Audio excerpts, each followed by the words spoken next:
আমরা সবাই জানি যে আত্মীয়তার সম্পর্ক রক্ষা করা ইসলামী শরীয়তে ফরজ। কোরআনে কারিমে বহু জায়গায় বিষয়ে গুরুত্ব আরোপ করা হয়েছে এবং সবচেয়ে বড় অপরাধসমূহের মধ্য থেকে, কবিরা গুনাহসমূহের মধ্য থেকে একটি হলো রক্ত সম্পর্কে আত্মীয়ের সঙ্গে কি করা, সম্পর্ক ছিন্ন করা। কিন্তু আমাদের জীবনে এমন কিছু পরিস্থিতি আসে যে পরিস্থিতিগুলোতে আসলে আত্মীয়ের সাথে সম্পর্ক রক্ষা করা যায় না, ছিন্ন করতে হয়, সেটা সাময়িকের জন্য হলেও।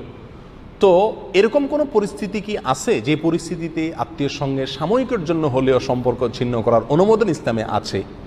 এর উত্তর হলো হ্যাঁ, এরকম কিছু পরিস্থিতি আছে যে পরিস্থিতিতে আপনি বাধ্য হয়ে আত্মীয়ের সঙ্গে সম্পর্ক না রাখা কি আছে, আপনার জন্য জায়েজ আছে। অর্থনৈতিক কারণে, ব্যক্তিগত রেষারেষির কারণে, পাওনা দেনার কারণে, বোঝাপড়ার অভাবের কারণে, এ জাতীয় কোনো কারণে আপনি তার সঙ্গে সম্পর্ক ছিন্ন করা জায়েজ নাই। সাময়িকের জন্য সম্পর্ক ছিন্ন করা জায়েজ আছে যদি এরকম হয় যে তাকে ত্যাগ করলে, তার সঙ্গে সম্পর্ক ছিন্ন করলে, তার থেকে দূরে থাকলে তার উপকার হবে। আছে না এরকম? ছোট ভাই বেরাদার অথবা বড় ভাই বোন, রক্ত সম্পর্কীয় আত্মীয়, নামাজ পড়ে না, রোজা রাখে না, খারাপ কাজ করে, বা যে কোনো কারণে তার সংশোধনের প্রয়োজন, এই মুহূর্তে আমি তার থেকে দূরে থাকলে, তার সাথে কথা না বললে, রাগ করে থাকলে, অভিমান করে থাকলে তার সংশোধনের আশা করা যায়।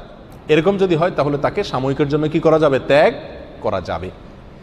দ্বিতীয়ত, যদি এমন হয় যে রক্ত সম্পর্কীয় আত্মীয়, তার সঙ্গে সম্পর্ক রাখলে আমি নিজে ক্ষতিগ্রস্ত হই, নিশ্চিত ক্ষতির মুখোমুখি পড়ি যদি তার সাথে কি হয়, আমার সম্পর্ক রাখা হয়, তাহলে আমি নিজে ক্ষতি থেকে বাঁচার জন্য তার সঙ্গে সম্পর্ক ছিন্ন করা কি আছে, জায়েজ আছে।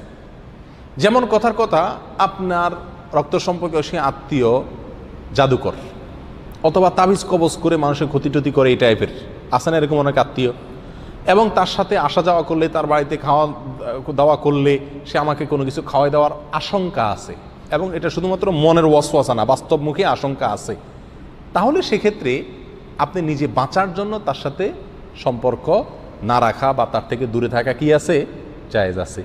তার ওখানে গেলে সে আমাকে বিপদে ফেলতে পারে, ক্ষতির মুখে ফেলতে পারে, সে লোকটা খারাপ মানুষ এবং তার খারাপে আমাকে পাইয়ে বসবে, তখন নিজে আত্মরক্ষার জন্য যতটুকু প্রয়োজন ততটুকু দূরত্বে থাকা কি আছে, জায়েজ আছে। ফোনে কথা বললে তো আর ক্ষতি করতে পারবে না, তবে ফোনে অবশ্যই কথা বলতে হবে। এরকম পরিস্থিতিতে যদি ফোনে কথা বললেও সমস্যা হয়, সে আমাকে হত্যা করবে, খুন করবে, শত্রুতা করবে, এরকম আশঙ্কা থাকে, তাহলে যতটুকু দূরত্ব থাকলে নিজে হেফাজতে থাকতে পারবেন ততটুকু দূরত্বে থাকা কি আছে, জায়েজ আছে। কারণ ইসলাম আমাকে বাধ্য করে নেই যে আমার ক্ষতি করেও আমি তার সাথে কি করব, সম্পর্ক রাখবো। আরেকটা পরিস্থিতি আছে যে পরিস্থিতিতে আত্মীয়ের সঙ্গে সম্পর্ক না রাখা জায়েজ আছে বা তার থেকে দূরে থাকা জায়েজ আছে। সেটা কখন? যদি এমন হয় যে আত্মীয়ের সঙ্গে কোনো কারণে, রাগারাগির কারণে বা যে কোনো কারণে আত্মীয় আপনাকে বলে দিল যে না, তোমার চেহারা আমি দেখতে চাই না, তুমি আমার সামনে আসবে না, এবং বাস্তবেই এটা সাময়িক অভিমান, একটা হলো অভিমান হলে ওটার ভ্যালু নাই, আপনাকে যাইতে হবে। যদি এমন হয় যে না, সে সত্যি সত্যি আপনাকে দেখলে অনেক মনে কষ্ট পায়, আঘাত পায়, অথবা আপনি কথা বললে তার মেজাজ গরম হয়, আরও সম্পর্ক নষ্ট হয়ে যাবে এরকম মনে হয়, তাহলে সেক্ষেত্রে তার সঙ্গে দেখা করতে গিয়ে বা তার সাথে কথা বলতে গিয়ে যদি তাকে কষ্ট দেওয়া হয় এবং এই কষ্টটা আস্তে আস্তে বাড়বে এরকম মনে হয় এবং পরিস্থিতি খারাপের দিকে যাবে মনে হয়, তাহলে স্বাভাবিক হওয়া পর্যন্ত তার সঙ্গে দূরত্ব রাখা কি আছে, জায়েজ আছে, সম্পর্ক না রাখা জায়েজ আছে। তবে এখানে পরিমাপগুলোরও করতে হবে একেবারে ইনসাফের সাথে, যথাযথভাবে। অনেক সময় এরকম মুখের উপরে রাগ করে বলে দেয়, অন্তর থেকে বলে না, অথবা বললেও এটা 2-4 দিন পরে নর্মাল হয়ে যায়, তাহলে 2-4 দিন পরে ঠিকই তার সঙ্গে কী করতে হবে, আবার সম্পর্ক রক্ষা করার নিজের পক্ষ থেকে চেষ্টা করতে হবে। আল্লাহ তাআলা আমাদেরকে আত্মীয়র সঙ্গে সম্পর্ক রক্ষা করার যে ফরজ আছে, ফরজকে যথাযথভাবে আদায় করার তৌফিক দান করুন।